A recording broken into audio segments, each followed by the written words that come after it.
Good evening, ladies and gentlemen. Welcome to the Burke County Board of Commissioners regular meeting for Monday, September the 15th, 2025 at 6 p.m. We're glad you're here.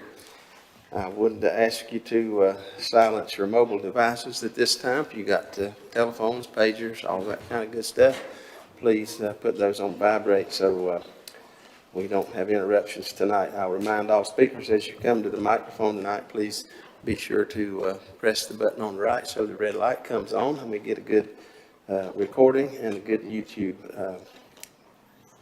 broadcast tonight.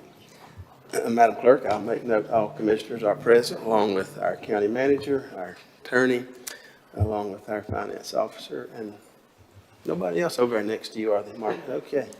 All right. Good to see you all tonight. Everybody is present, Madam Clerk. All right, we're happy to have Pastor Tamika Garrison with us tonight from Carolina Caring, and Pastor Garrison is going to bring our invocation, and following that, we'll have the Pledge of Allegiance, and we're glad to have some 4-H folks with us tonight with Cooperative Extension. So they'll come up just following the invocation and come right in this area, and we'll face the flag and pledge allegiance to the flag, and we'll follow your leadership for the pledge at that time. So let's all stand together for the invocation. Let us pray. Gracious and holy God, we come to you with thanks for this time, for this ability to be here, with gratitude for those who are willing to put themselves forward to serve, and for those who tirelessly serve this beautiful community. We thank you for the rich history and beauty and love that just resonates through Burke County. We ask now that you be with us. Allow us to curb any anxieties that we have coming into this room and celebrate the voices both big and the voices very small, for they provide us hope for our future. Guide us now, Lord, as we make choices, as we discern, as we disagree and we agree. Lord, be a witness to us. It's all these things that we ask. Amen. Amen. Thank you, Pastor. 4-H'ers, y'all come on up.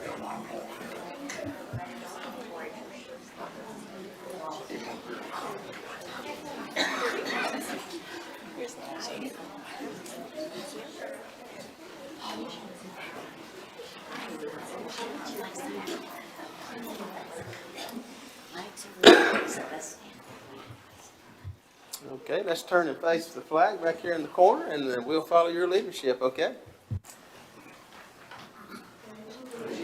To the flag of the United States of America and to the republic for which it stands, one nation, under God, indivisible, with liberty and justice for all. I'm going to ask you guys to hang out there for just a second. I want the commissioners to come down. Let's get a picture with these guys tonight. Great.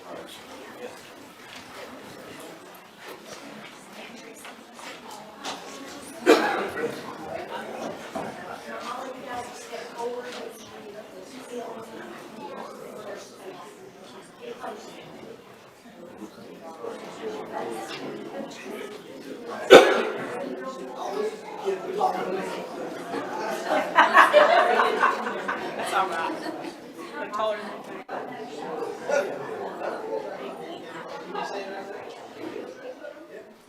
See everybody?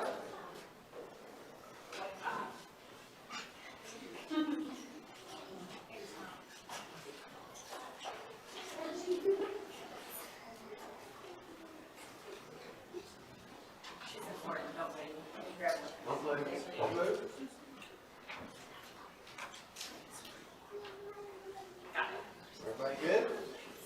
Madam Clerk? Okay, very good. All right, thank you guys very much for coming tonight. We appreciate you so much.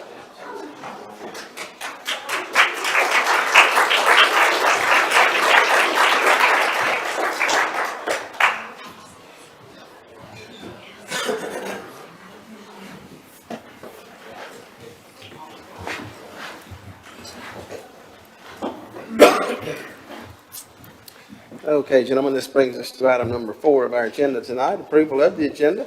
And gentlemen, you've had that agenda for a couple of days. I will entertain a motion. Mr. Chairman, I make a motion to approve the agenda. Thank you, Mr. Vice Chair. All those in favor signify by the uplifted hand. 5-0, Madam Clerk. Item number 5 is approval of meeting minutes. Tonight, gentlemen, we have the minutes from May the 19th, 2025 Board of Commissioners special meeting, May 19th, 2025 Board of Commissioners regular meeting, June the 2nd, 2025 Board of Commissioners pre-agenda meeting. Are there any additions, corrections to the minutes that we need to be aware of? Seeing here none, I'll entertain a motion to approve these minutes. Mr. Chairman, I make a motion to approve the following minutes as written. May 19th, 2025, Board of Commissioners special called meeting, May 19th, 2025, Board of Commissioners regular meeting, and June the 2nd, 2025, Board of Commissioners pre-agenda meeting. Thank you, Commissioner Burns. All those in favor signify by the uplifted hand. 5-0, Madam Clerk. All right, this brings us to item 6, presentations. We have several presentations tonight, and we are glad to have with us Cooperative Extension tonight, 4-H program overview and recognition of 4-H state and national championship winners. And we're happy to have Nikki Carpenter, our Cooperative Extension agent, with us tonight. And Nikki, we'll hear from you at this time.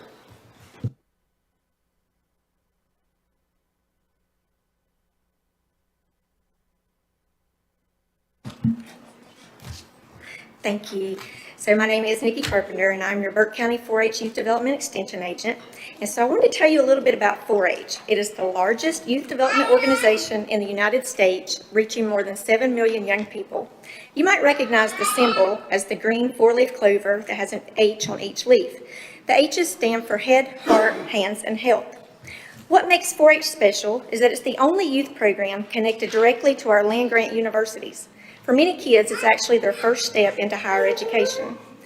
But the best part, 4-H learning doesn't happen by reading or listening. We call it learn by doing. Kids gain knowledge, skills, and confidence through hands-on projects that build on each other year after year, and along the way, they discover how to use what they've learned to improve their lives, their families, and their communities.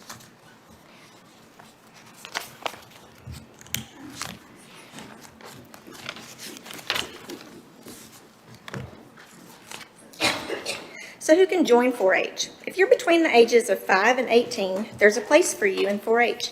You can explore projects in cooking, clothing design, public speaking, aerospace, robotics, livestock, you name it. You might raise an animal, build a rocket, or even join a virtual club with kids from across the world. And for adults, there's a role for you too. You can volunteer as a club leader, help at events, or just lend your talents where they're needed most. To get started, it's easy. All you have to do is reach out to our extension office and we will guide you through the process.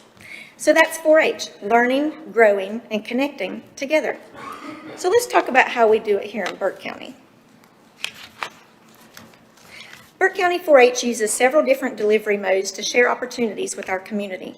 First, we have clubs. These include community clubs. They may have special interest groups, homeschool clubs, horse clubs. We also have spin clubs, which stand for special interest. And these are like archery, fishing, cooking. There's also specialty groups as backpack babysitters, teen leadership in practice, and junior beekeepers. Then we also focus on positive youth and adult partnerships, and these happen through our after-school programs, one-on-one mentorships, community collaborations, and family-focused activities like Health Rocks. Another important mode is our 4-H school enrichment. We have project guides, curriculum for individual students, as well as the full classroom. These are led by either agents, educators, volunteers, for all of our different schools, private, charter, public, and even there again, our after school. So here's something we're proud of. In 2024 alone, Burke County 4-H reached nearly 2,100 school-age youth through these delivery modes. That's 2,100 young people learning, growing, and building brighter futures right here in our community. Some of your 4-H opportunities have been listed on the slide there with you. And so our core mission of 4-H is to guide young people in leadership development, career, life skills, civic engagement, but it's grounded in agriculture and natural resources. What makes 4-H unique is that you, as the member, decide what you want to learn and how fast you want to move. This builds goal-setting skills and gives you the chance to earn awards and incentives along the way. Tonight, we're especially honored to recognize some of our outstanding Burke County 4-H'ers who have earned state-level awards this year by doing these type goals.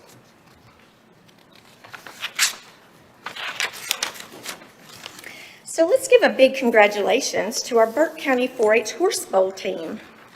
Do you want them to come up now? That'd be perfect. Okay, so great. So if I could have our horse bowl team and coach, please come up.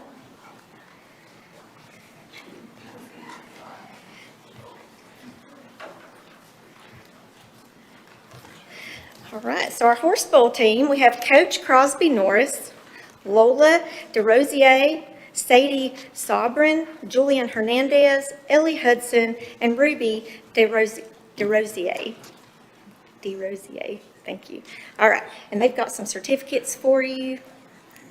Now, these guys went to our state competition. They won first place in our West District, and then they went on to our state competition in Raleigh in March, where they placed 5th in the state. Ellie also won 2nd place high individual. Sadie placed 7th high individual out of 60 rookie junior competitors in hippology. Ruby earned 5th place high senior individual in horse bowl, which qualifies her to compete on the NC State's horse bowl team and represent North Carolina at the Southern Regionals. And Ellie also took first place in our junior photography in the Horse Artistic Expression state competition. Congratulations to our Burke Horse team.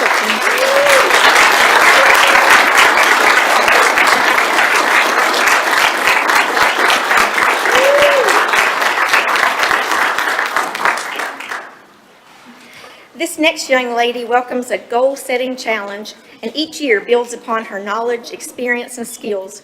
Earning a national trip as an award, Addie Fulbright excelled in this year's AIRI competition, which stands for Application, Interview, Resume, and Essay. Congrats to her, and I can't wait to hear about the trip. Miss Addie Fulbright. Yay.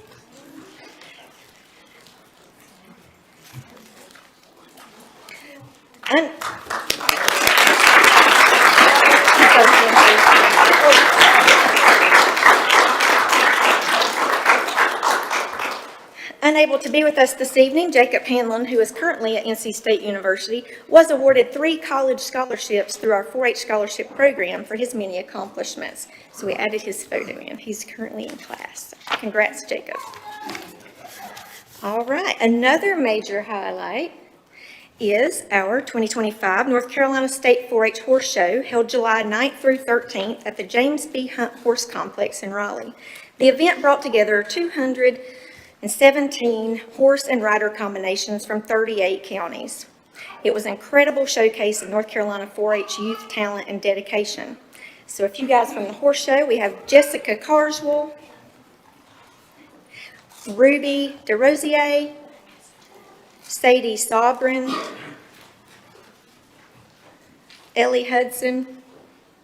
Ruby, I got your name in there twice. I think one was supposed to be Lola. Lola, that's my fault. And I added a picture of where Ellie had won her junior photography with the horse photo. Congrats to our 4-H horse show competitors.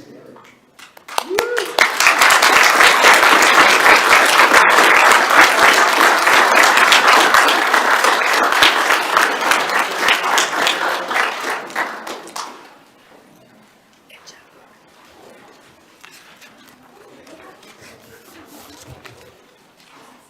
4-H project record books. These are basically forms put together that give the members' 4-H story, their chosen 4-H project area, and their knowledge gained in that area from the whole previous year, along with a place to record their community service and citizenship activities.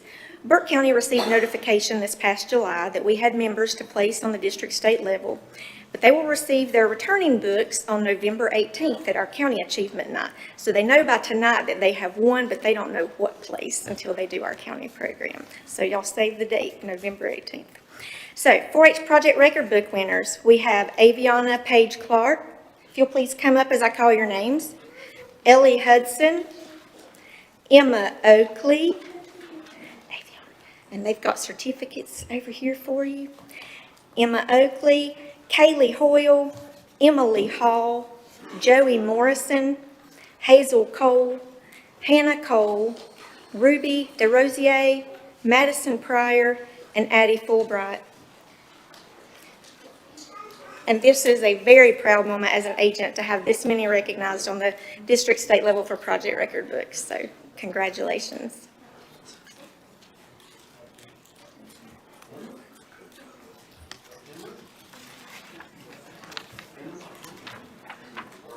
Emma Oakley.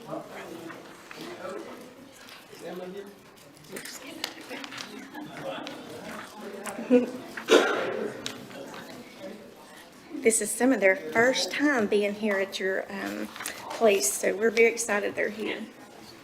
Thank you.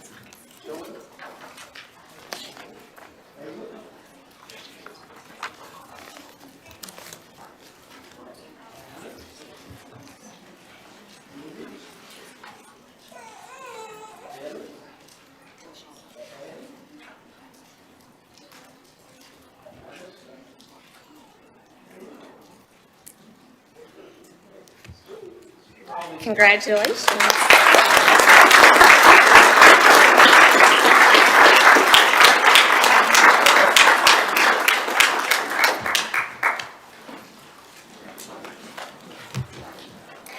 We also want to recognize the remarkable contributions of 4-H leaders and supporters. The Hall of Fame Award honors volunteers, extension professionals, staff, donors, and others who have made a lasting impact on 4-H through their time, energy, and resources. On April 26, 2025, at a special ceremony at NC State University, we were proud to celebrate Lisa Hanlon, who was inducted to the North Carolina 4-H Hall of Fame. Her leadership and service truly embodied the 4-H motto of making the best better. Ms. Lisa?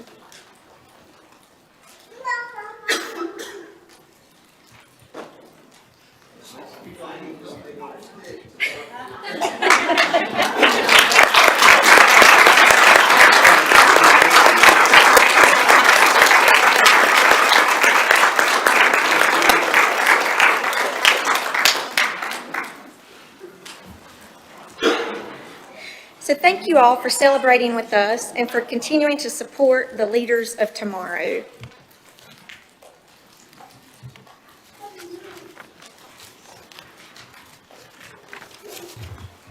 All right, thank you, Nikki, for that presentation, and thank you to all of you guys for the work and effort that you've put into all the accomplishments that you've made. We're certainly proud of our folks, and I'm glad that you could be here tonight so that we could recognize you and all that you've done.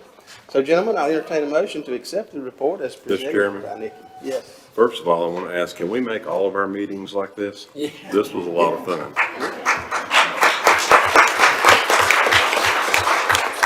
But I would at this time make a motion to accept the report as presented. Thank you, Commissioner Burns. All those in favor signify by the uplifted hand. 5-0, Madam Clerk. All right.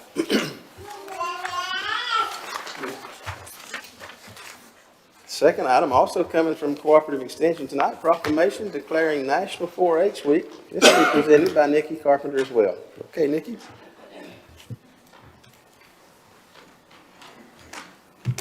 We're grateful to our county commissioners and officials for their ongoing support. This year, we presented them with the National 4-H Week proclamation, officially declaring October 5th through 11th of 2025 as National 4-H Week.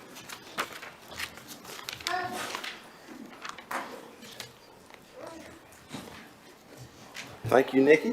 Gentlemen, you have the proclamation in front of you. I won't take time to read all of it. Maybe I'll just hit a couple highlights just so our folks can know what we're talking about. As Nikki said, this is a proclamation declaring October 5 through 11 as National 4-H Week. 4-H is America's largest youth development organization. Programs are delivered by the Cooperative Extension System, a community of more than 100 public land-grant colleges and universities across the nation. 4-H connects young people, as we saw tonight, many of them expanding from its strong agricultural roots, and supporting future leaders in science, agriculture, and community leadership is an important imperative for the U.S. Department of Agriculture, Natural Institute of Foods, and Agriculture 4-H program. So, with that proclamation, gentlemen, we will proclaim that week, October 5 through 11, as National 4-H Week. Do I hear a motion to accept this proclamation? Mr. Chairman, I make a motion to approve proclamation number 2025-15.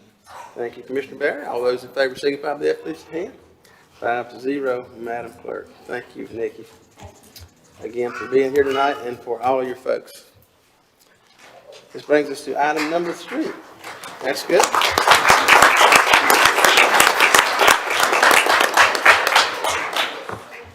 North Carolina National Disability Employment Awareness Month, and this comes from our representative from Business Relations, Janet Hanna. And we'll wait just a moment to give time for folks to regroup just a bit. Let the horses out.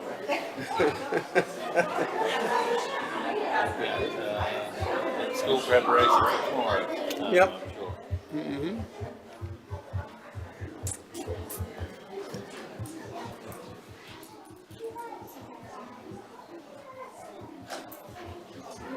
That was a lot of fun, guys. Well, girls, you're going to have a tough act to follow, but we're counting on you. We'll give just another moment. Those kids got to get home and do some homework tonight.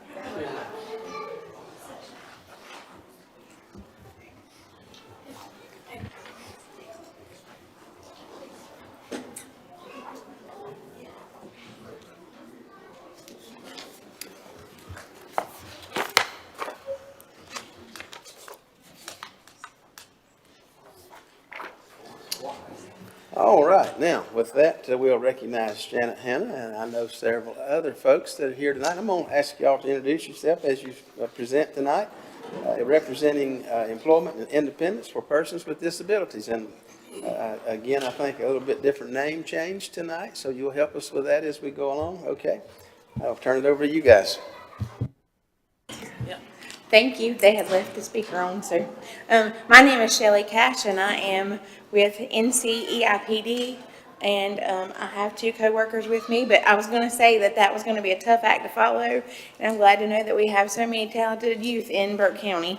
Our mission tonight is to obtain the proclamation, and the NDEAM, the National Disability Employment Awareness Month, theme this year is Celebrating Value and Talent, and that is the 2025 NDEAM, and I'm going to turn it over to Ms. Naira. Good evening. My name is Naira Simmons. I'm the counselor in charge with EIPD, and my role is to assist our clients in providing any services to help them reach their employment goal. Thank you, gentlemen, for having us today. My name is Janet Hanna, and I am a business relations representative with EIPD, our short, aka Vocational Rehab. Just to give you a little bit of information before we ask for the proclamation, Burke County, according to the 2023 census, had 87,570 citizens. Also, according to that census, 11,910 citizens in Burke County have a disability. Those disabilities are both hidden disabilities and disabilities that we see. Our Western Regional WorkSource West location here in Morganton that serves Burke County, last year we had a total of 215 individuals to apply for our services. Of those 215 individuals, myself, Shelley, and another representative, we received 48 referrals. We placed those 48 referrals in employment and successfully closed 23 of them. In addition to that, we had 13 internships going on throughout the county, as well as 3 of those individuals were hired directly by the internships when they completed them. I'm sharing this information with you this evening because we have a need in Burke County. We're a great hidden resource, and we're the best hidden resource in the county. So, we ask that if you know anyone with a disability, to please refer them to us for services if they're interested in going to work and maintaining employment. At this time, we would like to ask you for the proclamation for the National Disability Employment and Awareness Month for the month of October. All right, thank you, gentlemen. You've got that proclamation in front of you. And again, I'll just hit a couple of highlights. This month, October of 2025, is celebrated as the 80th anniversary of National Disability Employment Awareness Month. NDEAM has since evolved to highlight the importance of creating, sustaining inclusive workplaces that provide opportunities for individuals with disabilities. America looks forward for commemorating its 250th anniversary in 2026, and this year's NDEAM theme and graphics align with that milestone. 2025 theme, Celebrating Value and Talent, recognizes the skill, dedication, and innovation that workers with disabilities bring to their jobs, strengthening our communities and economy while reminding us that America's true strength lies in the talents of all of its people. And I want to thank you for the work that you guys are doing and have done for many, many years right here in Burke County, and do a great job and help lots of our folks get gainfully employed and be a part of our workforce. So, gentlemen, with that, I will ask for a motion to approve this proclamation. Mr. Chairman, I've got a point of order. Yes. On our handout, it says proclamation 2025-15. It should be 2025-14, and I will make a motion that we approve that. Madam Clerk, you buying all that, huh? Okay. Okay, gentlemen, you've heard the motion. All those in favor signify by the uplifted hand. 5-0. Thank you very much. All right. This brings us to item number 4. And Mr. County Manager is going to talk to us about the year-end report. And again, Mr. Manager, you've got hard acts to follow. And we'll look forward to what you have for us tonight. I'm perfectly aware and yield to the previous two, both of which did terrific, and I, like the board, are very happy that they came and enjoyed those presentations very much. What I wanted to present to the board tonight is something we do annually.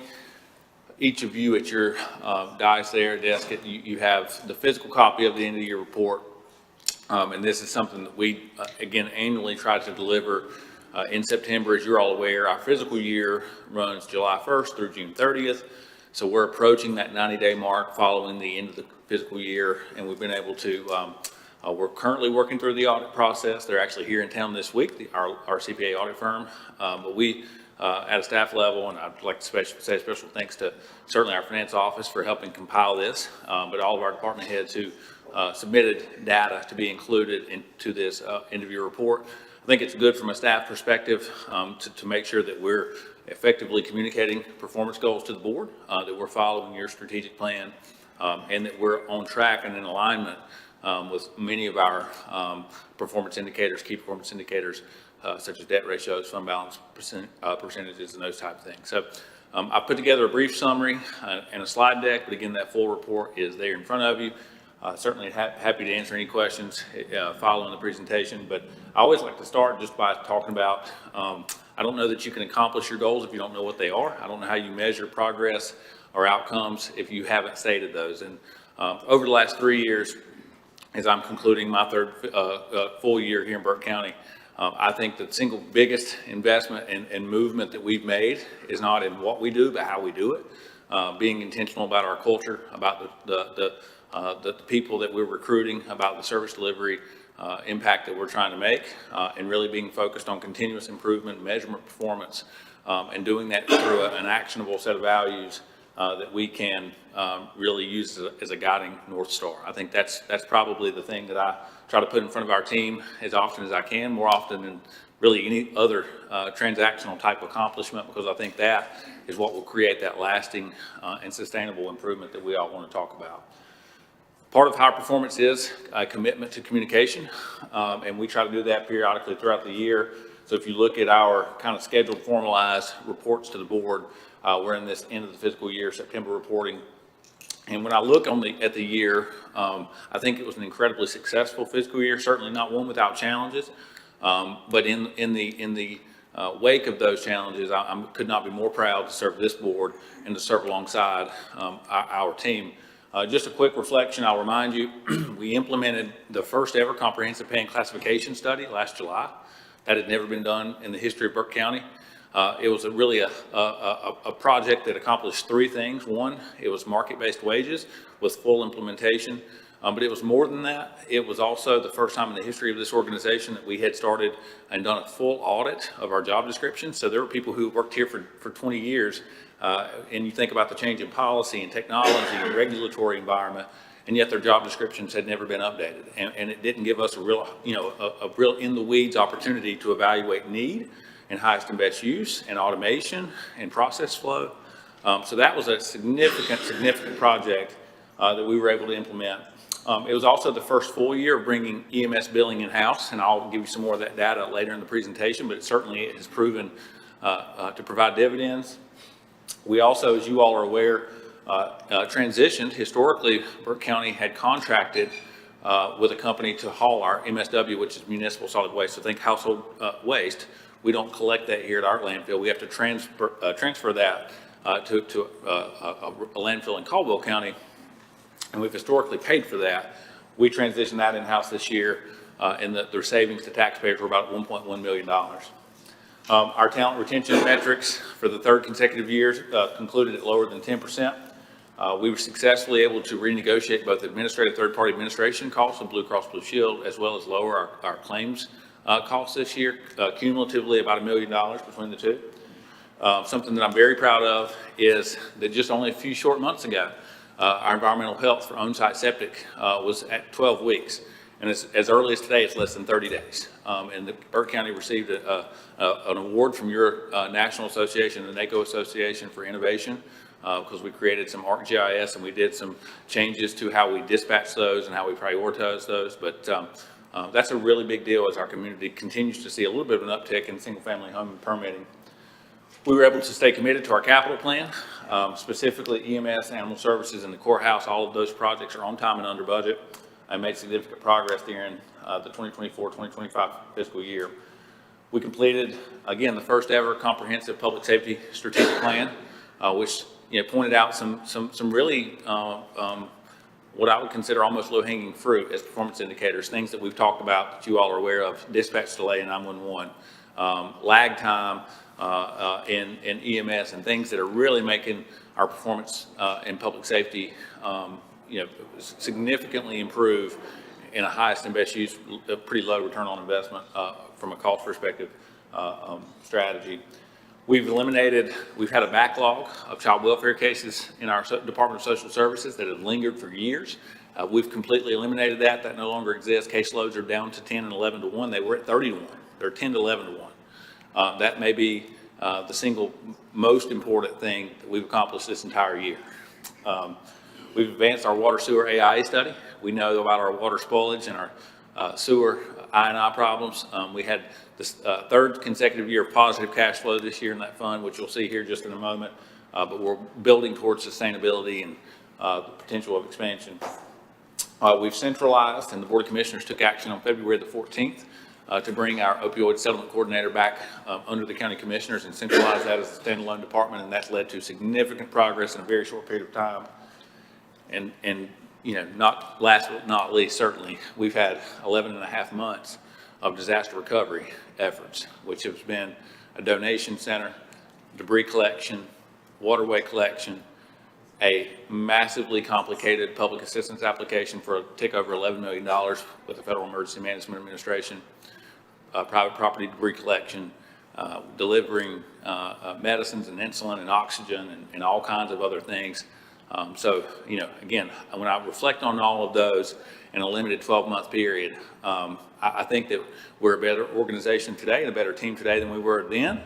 And I'm also not confident that given that level of load, that this organization a few years ago would have been as successful as we've been. So that when I talk about culture and sustainable performance and transformational, that's why I think it's so important to have this embedded culture that we've been trying to build, because the transactional components matter, but it's a much more meaningful delivery, I think, when folks are doing it for the right reasons, and that's why we're, I think, mostly successful.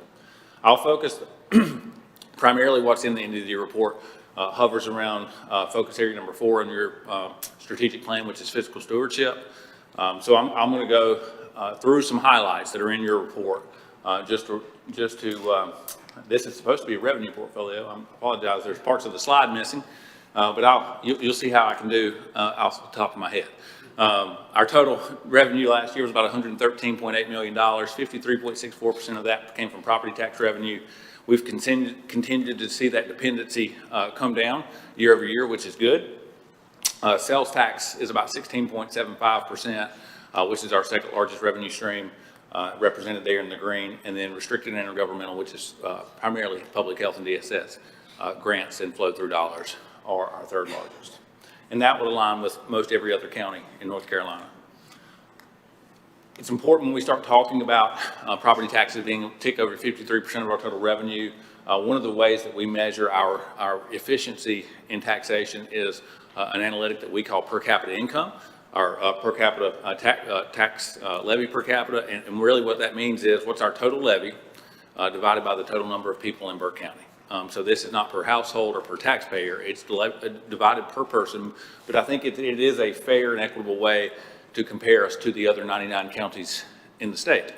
And so what we've got here on the left-hand side, you can see we're currently, based on our 24-25 levy, at about $672 per capita, which is the 18th lowest in the state of North Carolina, which is a good measure of our efficiency and ability to operate at a low cost.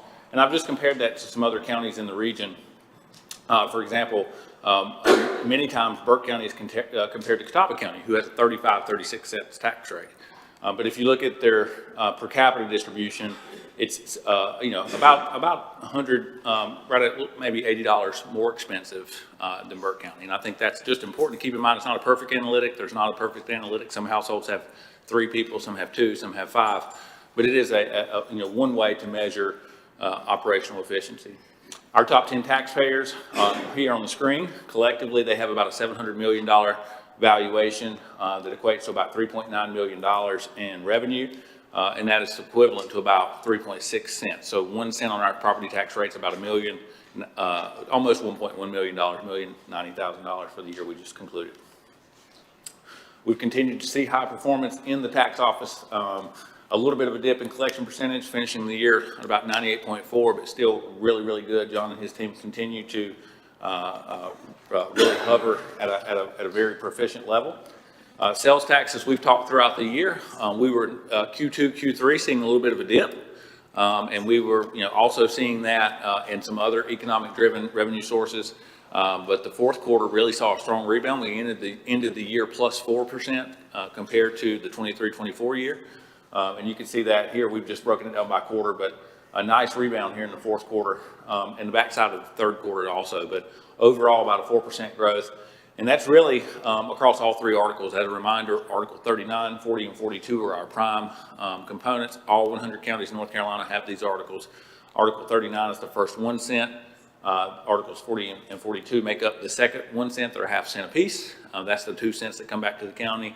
The other 4.75 cents go to the state as income in their budget.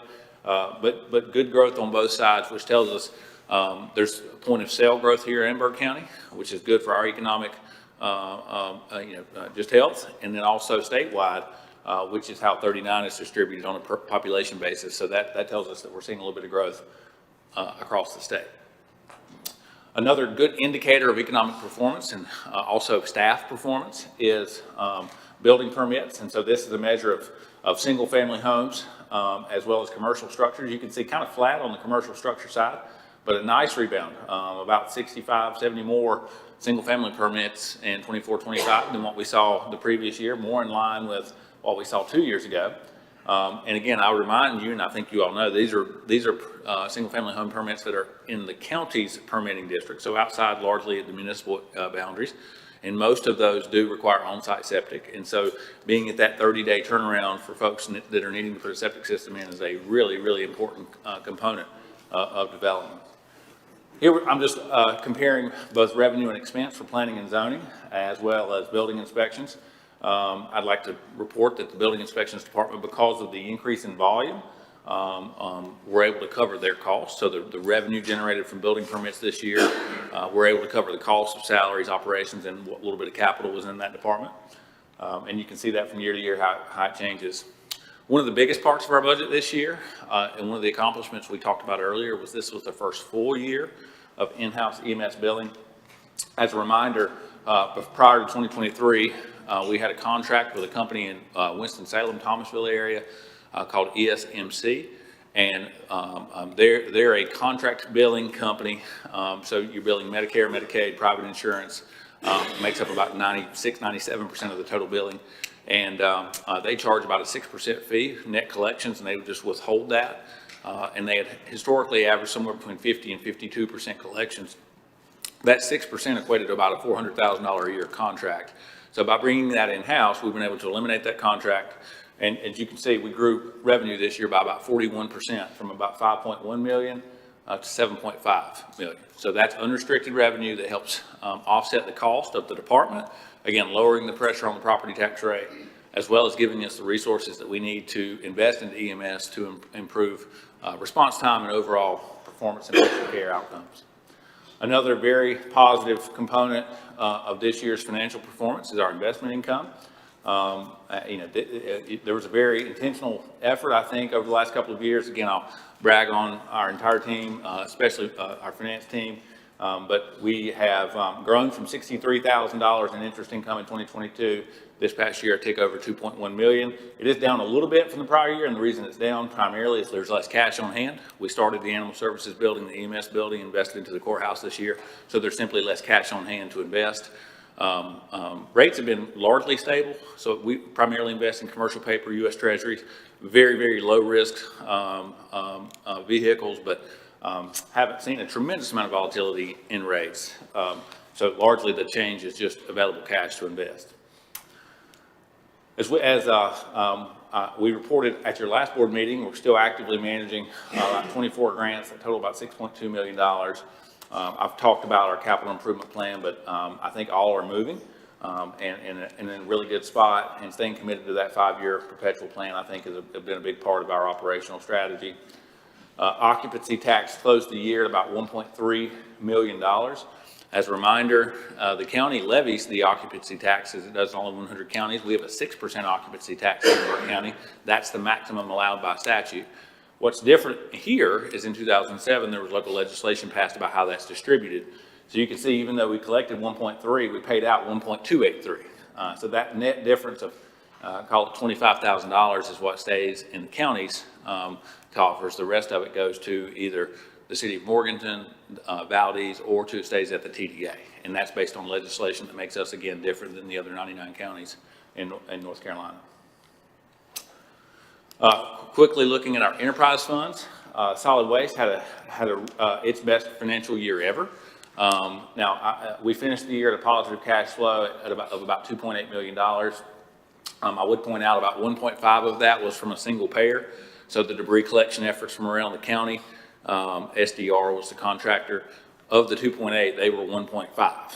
But even if you exclude those, and the reason is, if you look at the materials by type, we typically collect between 1,500 and 2,000 tons of brush, and this year we collected 42,000 tons of brush.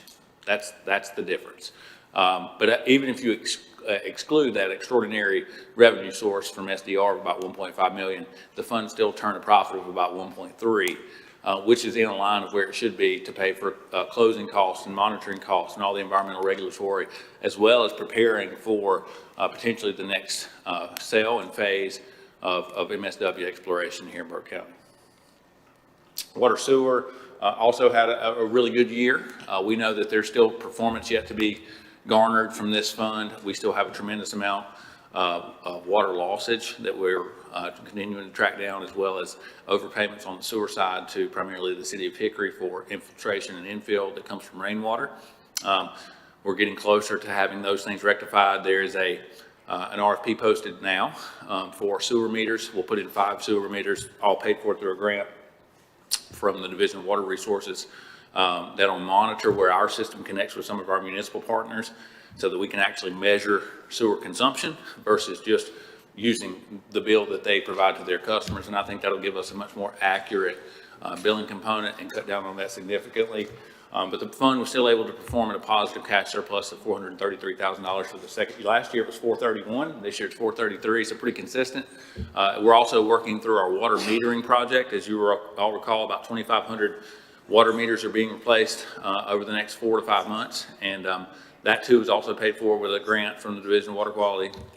So excited to see that number to continue to improve. Of our total budget, the functional allocation really did not change. We're still about 26% to human services, 23% to education, and about 30% to public safety.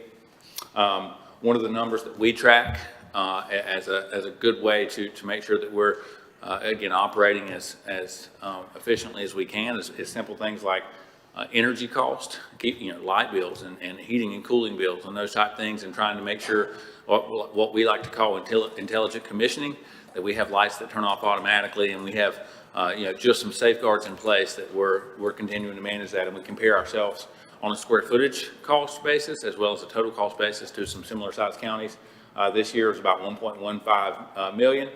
Both health and DSS continue to operate very competitively. Public health, social services had about 41% subsidy. Total budget was about 22 million. A little over 8.5 of that came from local resources. Public health was about 58% subsidies, so about a $5.5 million total budget. When I look at our public safety portfolio, total spend was about $31.7 million, and you can see the allocation by type and by department there. And when I compare our total spend, now this would be at the end of June 30, 2024. So this data is 12 months old, and the reason it's 12 months old is we don't have peer comparisons for current year counties. But I think it's just an important analytic to try to compare what are our taxpayers contributing to these functions compared to other counties. So as of audited numbers, June 30th of 2024, that's what this is indicating, and you can see there, both from law enforcement and detention, we're still operating in a very efficient way. Our EMS department is almost exactly in line with some of these peer counties. Risk management, also a major component of our overall spend, and it's a controllable spend. We try to do training and put programs in place, but we're a self-insured largely organization on the wellness side for workers' comp, property and liability. We do buy a package, but we still control the claims side of that to a certain extent, and you can see a little bit of an uptick in workers' comp costs, about $527,000, up about $90,000 from the prior year. We had two really good years following a tough 21-22, but still lower than what we were in 2021, so still a good year. Property and liability was about $20,000 lower than 23-24, so performing well there. Our employee wellness cost, so this is just claims data. This does not include the third-party administrative cost, but continuing to improve. We were able to reduce the monthly claims cost by about $50,000 a year. There's about $600,000 there. The pharmacy formulary spend was also slightly less, as well as the administrative costs altogether, roughly $1 million in lower spend on wellness. You can see last year when I did this report, we were at 39.5% pharmacy. We made some improvement to 37. I still think that could be below 30. That's one of our goals, is to continue to look for ways to push that down. Last year, what drove a lot of that cost was weight loss drugs that are incredibly expensive, high cost claimants, and their total cost kind of similar from last year. And I think that would align with national data as far as percentage of folks that would be considered a high cost claimant on a wellness program. Overall, our employee wellness fund is about an $8.5 million fund. So if we can continue to find ways, as a reminder, we did a countywide biometrics this year where we tested A1C and blood pressure and waist circumference and cholesterol. And we've used that to identify risk factors and align people with one or more risk factors with a health coach to make sure that they have access to medication, make sure they have access to dietary, nutritional counseling, those type of things, with the goal of lowering our chronic disease cost and emergency room utilization, and looking again to continue to save costs there. This Board of Commissioners has a very responsible fund balance policy, unassigned fund balance policy of about 25%. We're going to end the year at about 19.5%, so that's been drawn down between 8 and 9% this year. I would point out that had the FEMA public assistance application, which is a little over $11 million, if that money had been refunded to us by now, or if it had not have happened and everything else would have taken place as it did throughout the year, we would be at about 28.5%. So we would be above your policy. This is a temporary dip below that for one-time utilization of fund balance to pay for the disaster recovery efforts that we've had. And we expect all of that to be reimbursed eventually through the FEMA public assistance process. I would point out that our application week before last did finally make it to Washington, D.C. after what seemed like 15 rounds of scrutiny, just to get there and be kicked back one more time. So it is a it is a tug of war with a short rope, a lot. I think we're ahead of other counties in this region. When I talk to my peers, the Association of County Commissioners does a Thursday morning statewide call and another call with just Western North Carolina managers regularly. And again, I think I want to say a very special thank you to Margaret and her team. They've continued to largely champion that, but we meet on it as often as anything else, and we feel confident that those resources will come back to Burke County at some point. Quickly, and I'll close with these last couple of slides as it relates to debt service. This is our annual debt service for the year that we're in. It's about $4.8 million. You can see this hard fall off from this year to next year. That's because Drawn and Patton will pay off in March of 2026. This 10-year payout is a industry standard for measuring debt portfolio health. And what this means is over the next 10 years, what percentage of your debt principal, your par value, will you pay off? And as you can see, by 2029, we're at 100%. And anytime you issue debt, you're typically going 10, 15, 20-year terms. So that 10-year payout is showing you what percentage of the amortization schedule have you completed and on the back side. So after this year, we'll be down at about a little less than 2% of our total budget. Remember, our total general fund budget is about $113 million. So lower than 2%. And generally what you see is anything 7 or 8%, if you're according to Moody's and S&P and those folks, anything 7 or 8% or lower is about as high as you can score. So our total debt right now is about $28.4 million. Only about 12.6 of that belongs to the county. The other 15.8 belongs to the school system. I would point out that the school system debt 100% is paid for through NC Lottery dollars and a special sales tax that's earmarked for school debt. And when you look at our debt load compared to some of our regional counties, and again, that can be allocated on a per capita basis too. We've got about 33.3, and that would be principal and interest. And when you compare, do that on a per capita basis, we have about $375 per person, and you're able to benchmark that against some other counties in our region. Mr. Chairman, that concludes my report. Again, your hard copy is in front of you. Happy to answer any questions the board may have on these topics or any other information that you want to reflect on from 24-25. All right, thank you, Mr. Manager. Gentlemen, any questions for Brian on his report? I think I can certainly say on behalf of the board, we're proud of the work that's been done throughout your department and throughout the county with every department, and appreciate all that happens, and we don't take it for granted. And with that, gentlemen, I'll entertain a motion to accept this report as presented. Mr. Chairman, I'll make a motion to accept the report as presented. Thank you. All those in favor signify by the uplifted hand. And that's 5-0, Madam Clerk. Item number 7, scheduled public hearings. We have none tonight. Item number 8, informal public comments. Madam Clerk, this time I'll open the floor for informal public comments. Do we have anybody signed up tonight? We do, Mr. Chairman.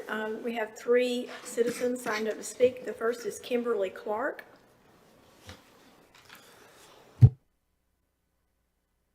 Ms. Clark? If you'll state your name and address, please. I'm Kimberly Clark. Hello. If you'll touch that button on the right so the red light will come on. Right at the bottom. There you go. You got it. Thank you. Hi, I'm Kimberly Clark. Hello.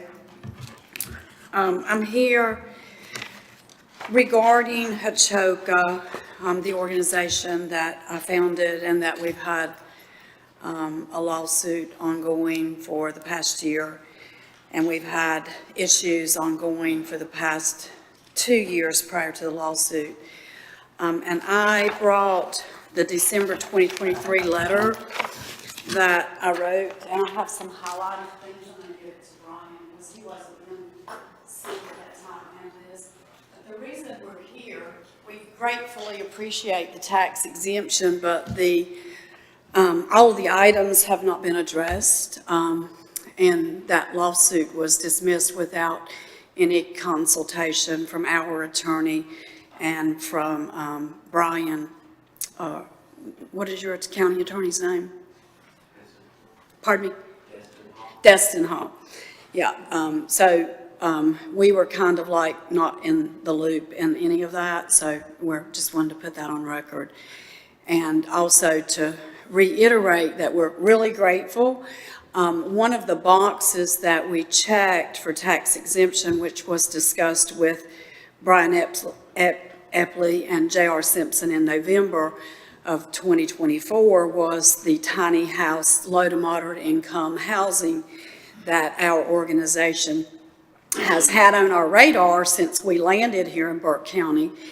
And we want to teach people how to do simplification living so they can serve more in the community. And there's more to that. But when I had the meeting with Brian and JR, we stated that, I asked Brian, I said, I know that the zoning Peter, what is Peter's last name that retired?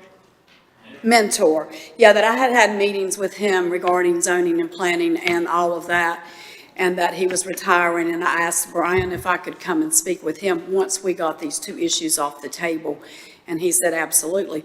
Well, we never got those two issues off the table till recently, and we didn't want an interference of trade claim that we discussed with our attorney time and time again, so we went ahead and rolled with the tiny house project. So we have tiny house on our property, okay, and we need to solve that problem, and we don't know who to go to solve that, because we asked for a meeting with Brian when these two issues got resolved, and we thought they were going to get resolved more expediently. They didn't, and we're requesting that the check box that we did, the two, you'll have to cite it, Brian, the low to moderate income housing checkbox, we would like that as part of the exemption request, because that's what we checked, and that was oversighted when John Bridgers wrote the letter to us, which we just got last week. So there's that.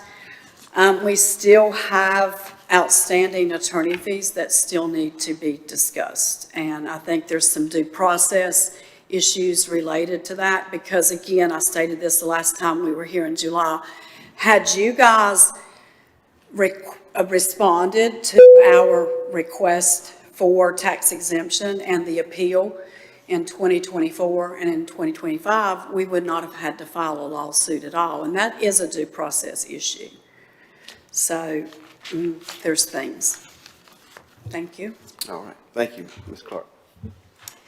Madam Clerk. Marsha Love.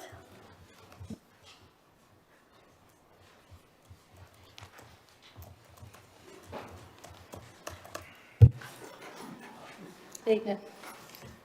So I'm okay. I'm Marsha Love. I'm a board member with Kimberly at Hochoka. First, again, a lot of what I'm going to say is kind of what she just covered, but I'd like to thank you all very much for granting the tax exemption status. That was prayers answered, and it was one step forward. Unfortunately, the 3 years that it's taken to get to that point has led to the attorney involvement and fees accrued. It was my understanding that the lawsuit for attorney fees was still on the table. And there, I think, like she mentioned, we'd requested a meeting with Mr. Epley, I think maybe the end of last year, once everything was solved, but that, still waiting on that. Like Kim said, we do have one tiny house now on site, and we want to be able to move quickly with that. We're nearing the beginning of a new year, and I just plead with you that any lawsuits or remaining issues can be resolved before we get to that time.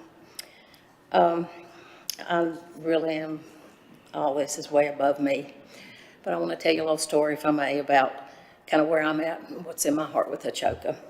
So I'm a registered nurse, and I had a patient come in, she's 25 years old and homeless, and she was there for a very serious life-threatening infection to her arm. I work night shift, and I spend a lot of evenings with her. She's the same age as my daughter. And, you know, I quickly realized that she's just a lost little girl, kind of at the bottom, just in a bad place, and didn't feel like she had any help. Well, I was off for a few days, and, I guess they got the infection cleared up, and when I came back, she had been discharged. I'm sure she got all kinds of list of resources and stuff available, and self-care instructions and all of that. But I asked the night shift, I said, does anybody know where she went? Did she go to a home? Did she go somewhere nobody knew? And still to this day, it really bothers me. I wish I had been able to tell her about a place like Cochoca, where there is powerful God-directed healing that could have made a difference in her life. Sorry, it's just, it's really something that's bothered me for all these years. But anyway, my hopes and prayers for 226 are for a fresh new start, and that a very positive relationship can develop between Hachoka and Burke County. Thank you. Thank you, Ms. Lowe. Madam Clerk. Christy Gupton.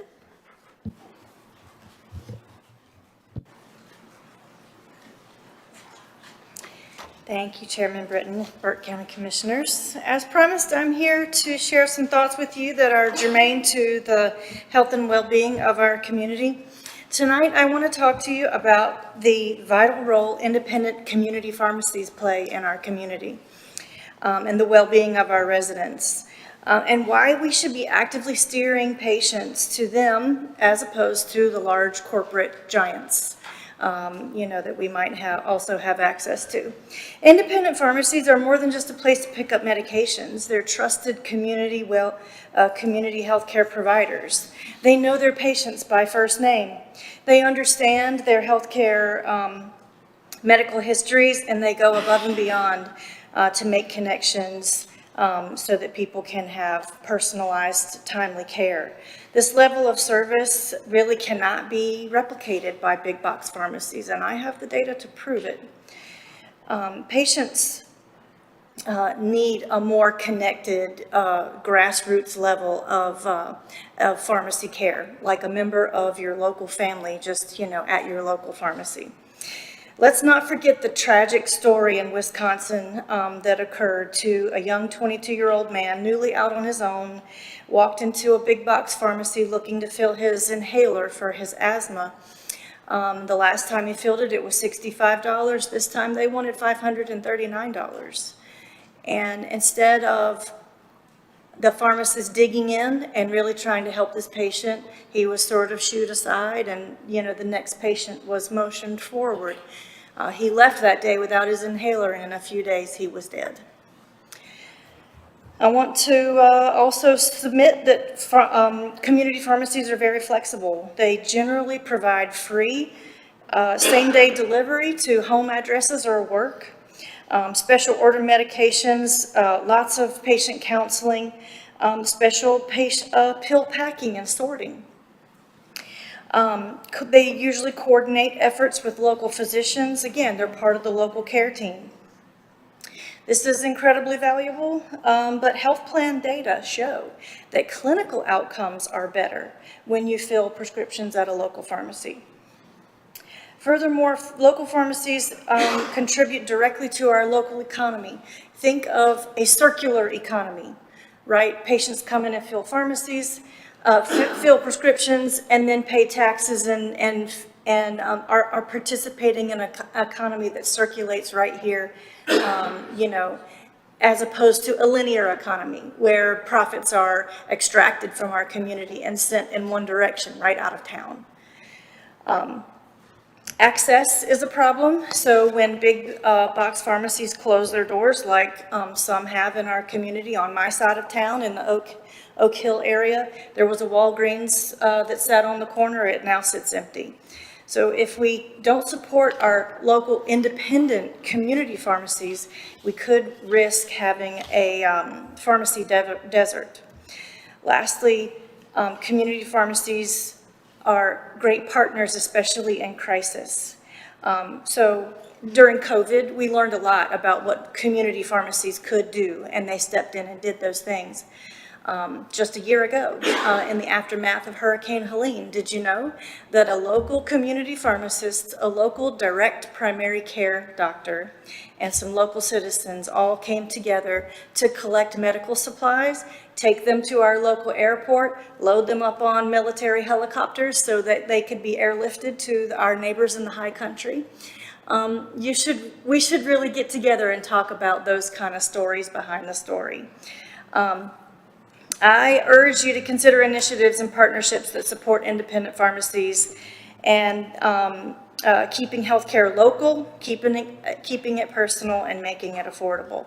I did create you a little video behind that QR code from when the initiative came together during Hurricane Helene last year, so I hope you'll get a chance to watch it. Thank you. Thank you, Ms. Guthrie. Madam Clerk? All right, thank you very much. With that, I'll close the public comment tonight. Appreciate those speaking tonight. This brings us to item number 9, consent agenda. Mr. Manager, we'll hear from you. Mr. Chairman, thank you so much. Members of the board, fairly short consent agenda for this evening. Start with item 1 is a consideration for approval from the Animal Advisory Board for updated rules of procedure. Item 2 is from the clerk's office to make an appointment to the Council on Aging. Item 3 is your monthly tax collection report for August 2025.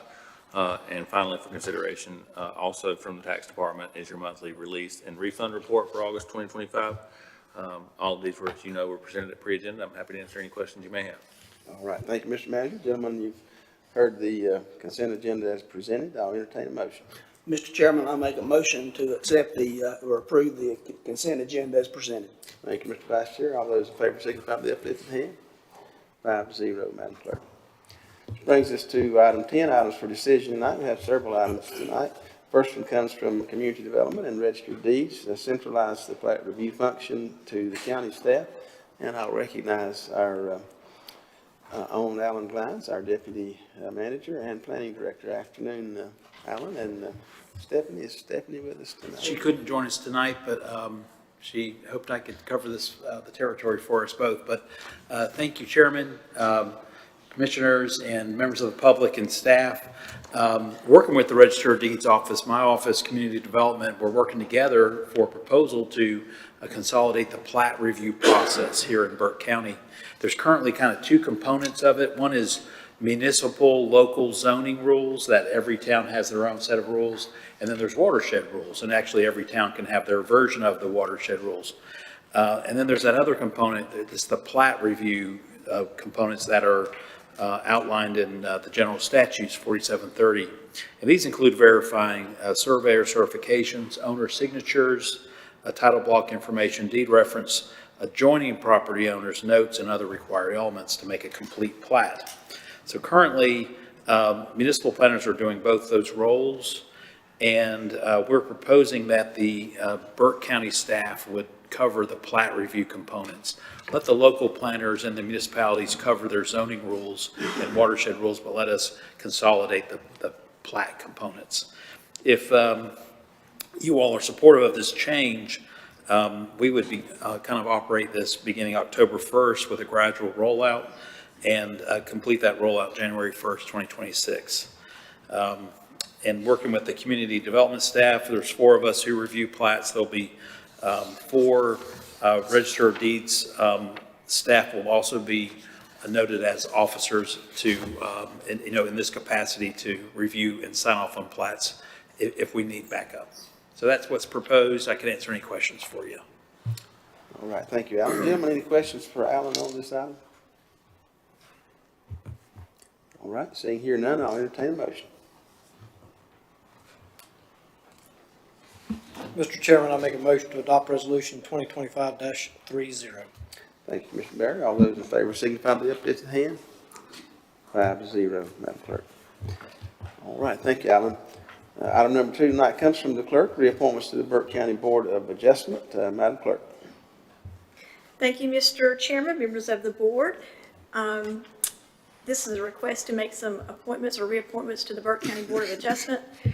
Gregory Smith currently occupies seat number 4, representing West on the Burke County Board of Adjustment, and his term ends September 30th, 2025. He is willing to serve another 3-year term ending September 30th, 2028. We also have another application on file from Damian Patton. All right, thank you, Madam Clerk. Gentlemen, you've heard the information from the clerk. We have 2 candidates for this seat, currently held by Gregory Smith, and we also have an application for Damian Patton. I will entertain nominations for this seat at this time, gentlemen. Mr. Chairman, I make a motion to reappoint Gregory Smith to the Burke County Board of Adjustment, seat number 4 West, to a 3-year term ending September 30th, 2028. All right, thank you, Commissioner Burns. Any other nominations? All right, hearing none, I'll entertain motion that we accept Mr. Gregory Smith as a reappointment to seat number 4 to the Burke County Board of Adjustment. All those in favor signify by the uplifted hand. 5-0, Madam Clerk. All right. Item number 3, also from the clerk, reappointments to the Burke County Planning Board. Madam Clerk. Thank you, Mr. Chairman, members of the board. The terms of appointment for Sean Freeman, seat number 2 East, and Andrew Loudermilk, seat number 5 at large on the Burke County Planning Board, ends September 30th, 2025. Both members are willing to serve another term. There are several applications on file for the board's consideration, and the term is for 3 years. All right, thank you, Madam Clerk. Gentlemen, you've heard the information. We have seat number 2 and also seat number 5. Seat number 2 is East on the Burke County Planning Board, and we have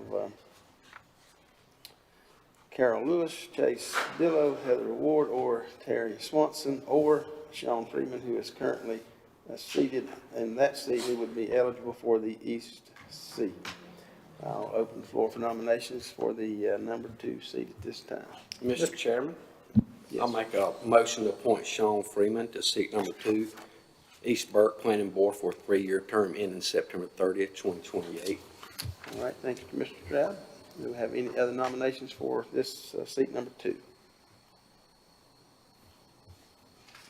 Okay, seeing here none, I'll close nominations and accept a motion to seat Sean Freeman to seat number 2 for the East seat for the Planning Board.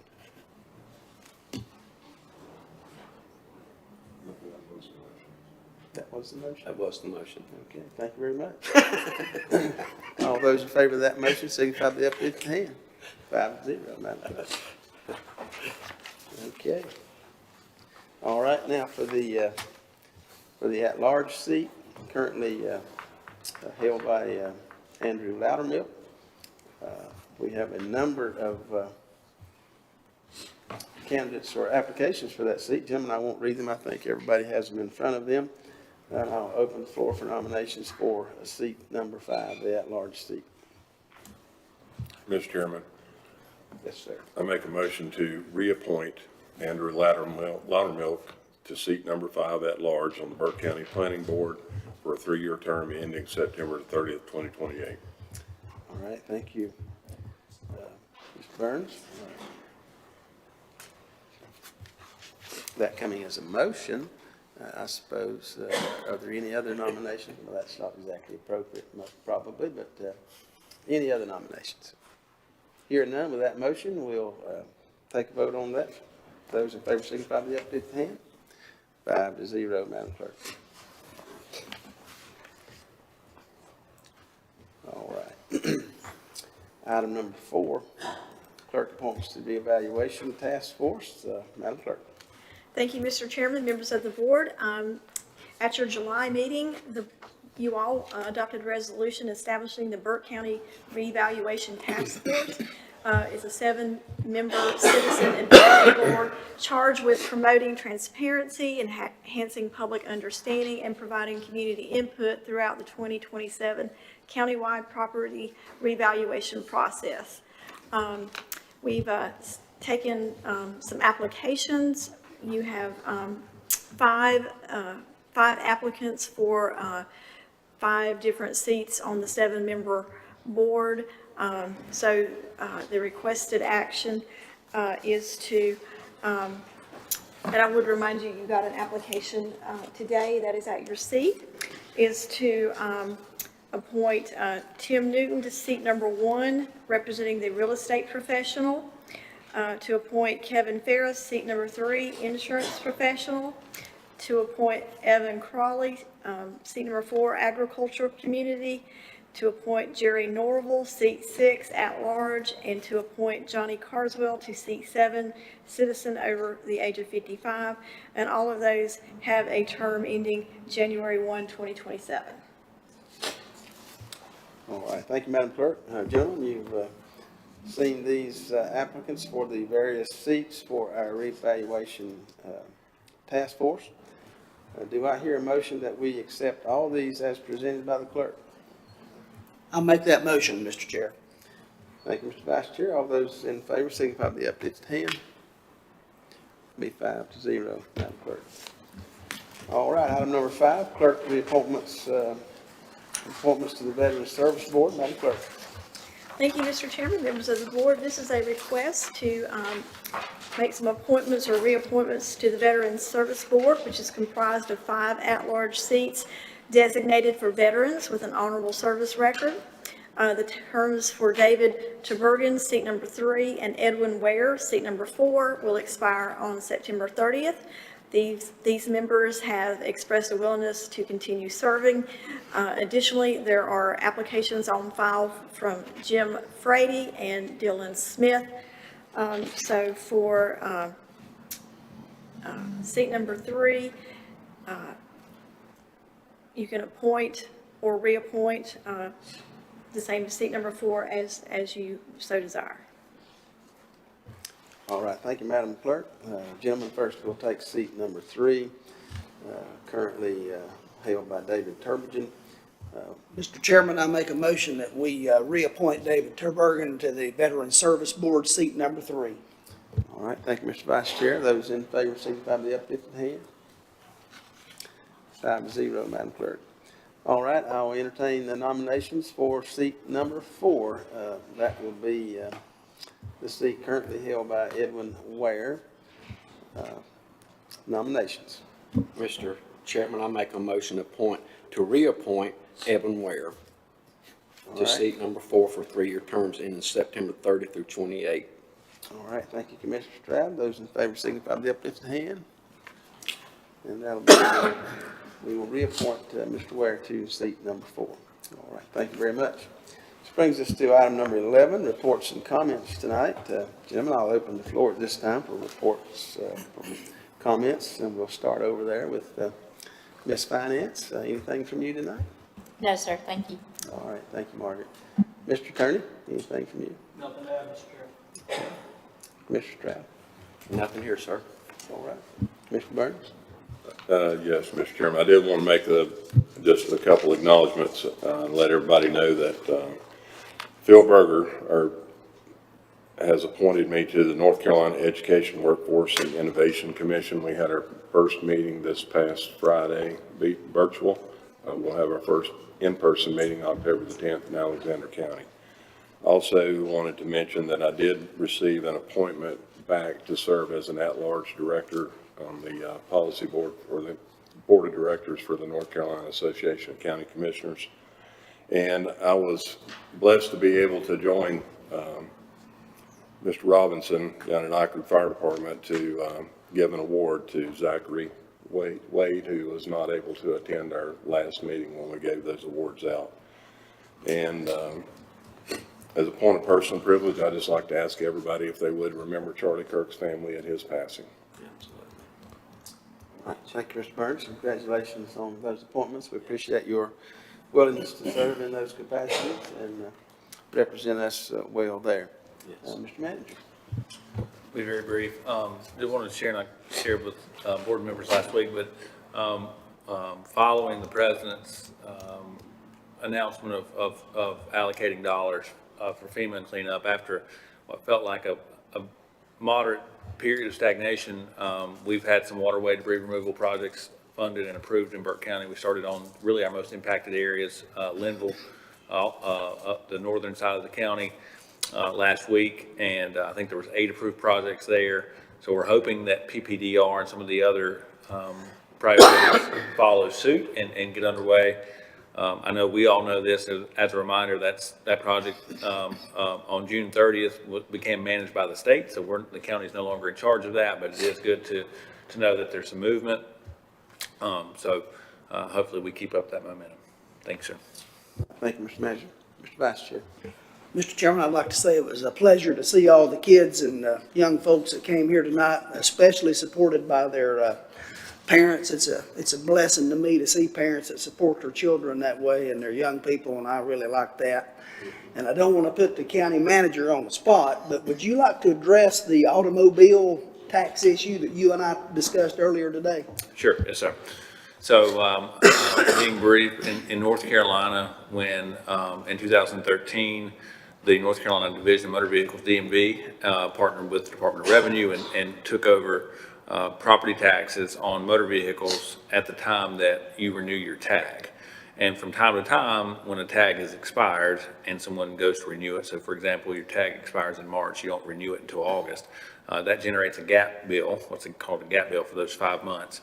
And the DMV and the Department of Revenue generate a report that's sent to counties that identifies those, because we don't do the billing, the assessment, or the tracking at this point. We just, in this gap bill situation, do the billing.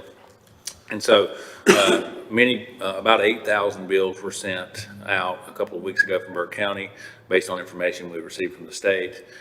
We've came to find out that some of that information was erroneous and some of the bills were incorrect calculation. And we've gone through and found unduplicated bills. There's about 6,500 remaining. Some we've already dealt with, some were duplicates, but there's about 6,500 remaining. We'll be sending a letter to each of those folks. But what we want people to know is that before you go online, before you send a check in, make sure you really, really look at your bill. And if something looks in any way erroneous or doesn't make sense, to call the tax office or to come to the tax office. We can compare the DMV system to our local system and reconcile that. I'd also say if you've made a payment and you've overpaid in any way, that we'll issue a refund. As soon as we get that payment and apply it to your account, we can tell that you've made an overpayment and a refund will be issued immediately. So we've had about 200 to 300 folks a day over the last 4 or 5 days come in. So we're dealing with those as they come, and we're happy to continue to do that. But if you're an impacted person, you'll be getting some notification from our office sometime this week. And I want to stress, a lot of times, ever since I can remember being a kid, watching county commissioners and all that, this board will sometimes get the blame for things that's not our fault. We did not send those out. That was originated down in Raleigh. And I'm trying to make sure our board, the community knows that our board is not responsible for that. That's right. We mailed the bills based on information we received from that report, which had erroneous totals. That's correct. Yes, sir. All right. Thank you, Mr. Manager. Thank you. Commissioner Berry. Yes, Mr. Chairman, I just wanted to thank County Manager Epley. He spent several hours with me. We kind of rode the county the other day and got to stop and see some of our spots.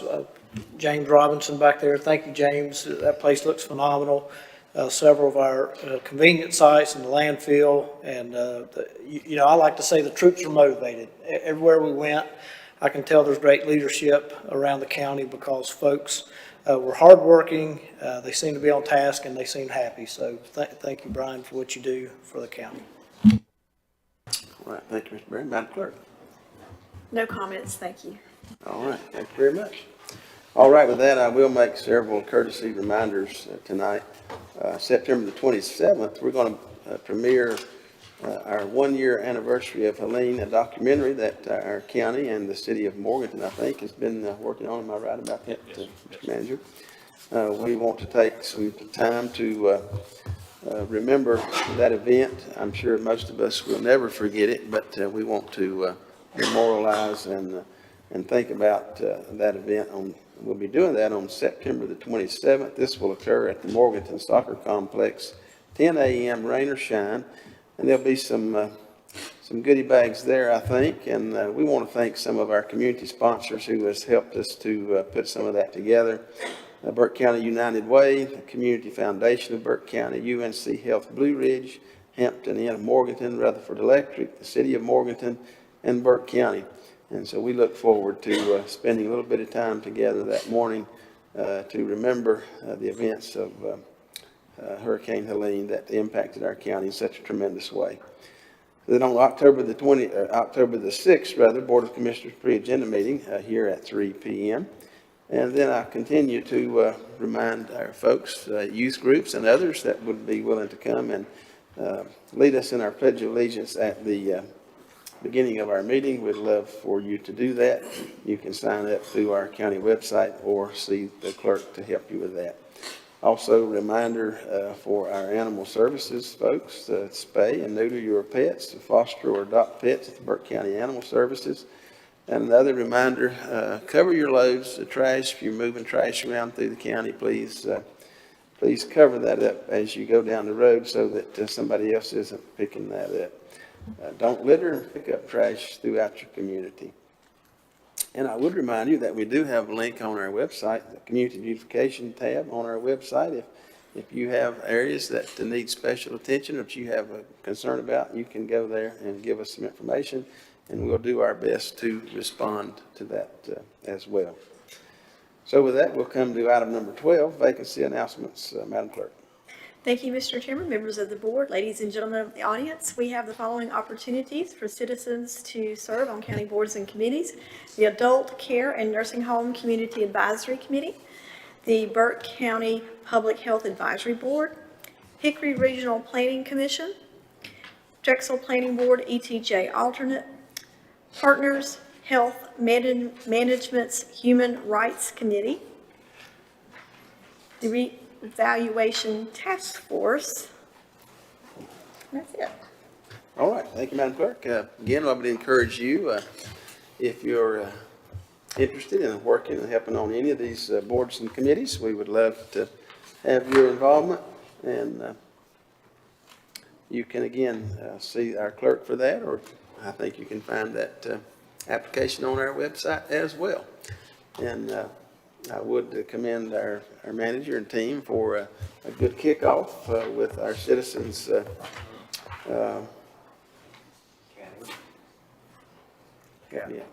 Citizen Academy, thank you. This past week, I think Mr. Vice Chair helped to kick that off. Appreciate that, and appreciate those who came to attend, and we look forward to going through that over the next several weeks together. So thank you very much for those participating. I would like to say about the Revolutionary War, the 27th also, that afternoon, the war encampment. So. Another reminder there, that'll take place at the McDowell House, I believe. All right, gentlemen, that brings us to closed session. We have no need for closed session tonight. And with that, I'll entertain a motion to adjourn. Mr. Chairman, I make a motion to adjourn and reconvene at Monday Night Football somewhere. Okay, all right. All those in favor of the motion to adjourn, signify by the uplifted hand. 5-0.